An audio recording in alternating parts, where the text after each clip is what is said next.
Hanging out here with Dave DeNova. You can see he's got the light shirt and a black race car, so it's not going to look so great, but that's just the realities of what we deal with in the digital world. He started racing four cylinders back in 2014, had a bad crash in 2015, but he actually won at Fulton in that very first year, which not many people in this four-cylinder Superstock division here in Central New York do. He was comeback racer of the year in 2016. Now he is racing with his daughter on the track at the same time, somewhat matching black cars. Dave DeNova with me right now. First of all, how are we doing today, Dave? Not too bad, thank you. Well, we'll get to that in a little bit. Tell me about yourself. So what got you into racing back in 2014?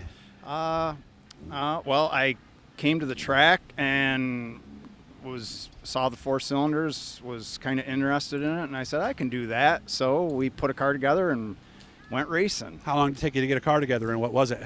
It was an Acura exactly like this. It's not the same car because I wrecked the car in the accident, but same car, same year, a little faster. And we won, was it right away, or did it take a few? I won with my first car I had mid-season. Was it surprising, or did you kind of have a feeling it was coming? It was surprising. I mean, I knew that night I had a good car, and the car was on rails. So about mid-race, I kind of knew. Mm-hmm. How about here, this year at Brewerton? How are we doing here? Because you haven't been here every week, I noticed, but we're here more weeks than we're not. Right, yeah. No, the car's not quite there.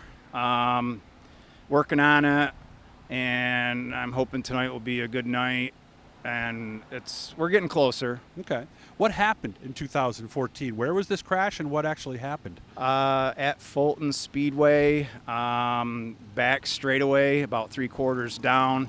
So we were hauling. I got hit in the back. It got me sideways. I went right into the wall head first, came back around, and I got hit in the door. Justin Buskey was involved in the accident. He actually put his front bumper through my door. Is that what ended up hurting you? Yeah, shattered the whole left side of my body. Oh, God. Airlifted me to Syracuse. I was in there in the hospital for a couple weeks, and wow, a lot of metal, a lot of rods, a lot of screws. So it's a life-changing accident, definitely. How are you doing today then? Obviously you must be doing all right. You're racing. Well, I think you kind of have to not be all right to race after something like that.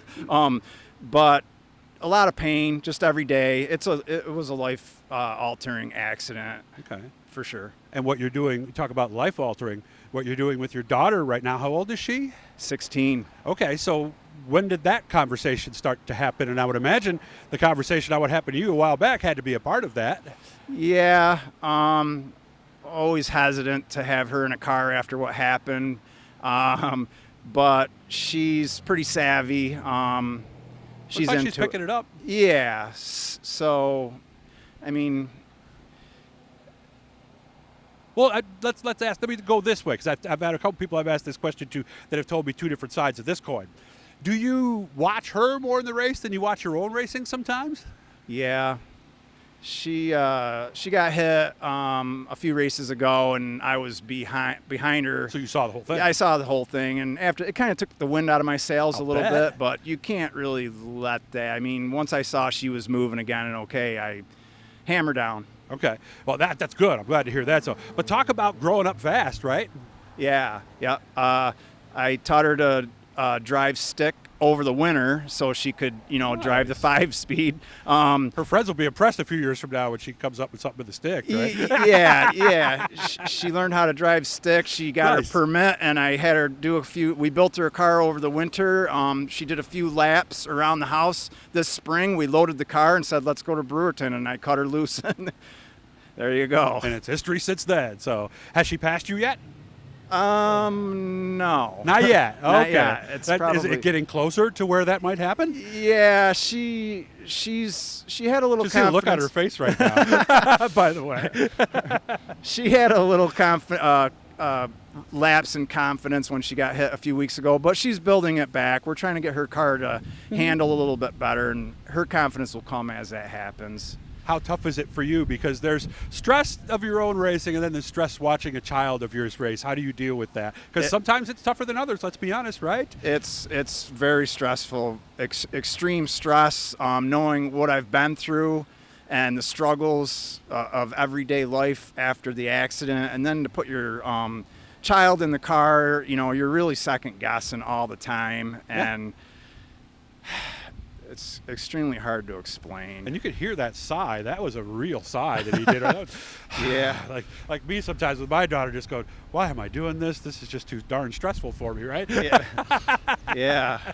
Well, you're a proud dad, and I'm happy to meet you and have a chance to do this with you. Guys, hit the blue E down in the corner. I'll just let you know every time we're talking racing with somebody, and there's just so many stories out there, and I love being able to do this for you. So I'll interview you again when she passes you, and we'll see what you think then. Okay, Dave? Yes, great. Thank you very Dave much. DeNova drives the number 3D. His daughter is in the $9, and hopefully they'll be racing out front here very soon at Brewerton Speedway.